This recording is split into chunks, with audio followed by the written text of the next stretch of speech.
Пациентите с зъбно изтриване често не знаят, че имат зъбно изтриване.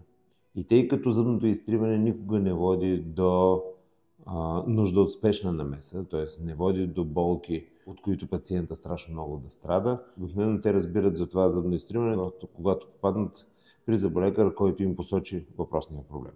Когато въпросният проблем е посочен за първи път, въпросът обикновено е да се лекува или да не се лекува.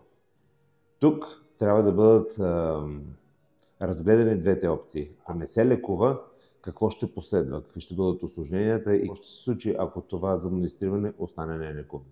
Ако се лекува, основният въпрос, който трябва да се разгледа е каква е продължителността на живот на тези възстановявания, ще бъдат направени.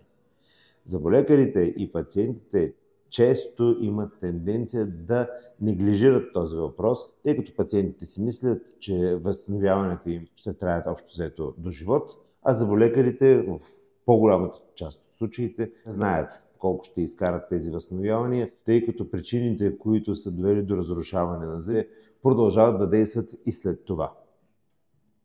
Когато обаче сме наясно, че една функция в устата, по-скоро дисфункция в устата, е довела до разрушаване на най-добрия материал, зъбния емайл, то тогава разрушаването на заместителя рано или късно ще се случи.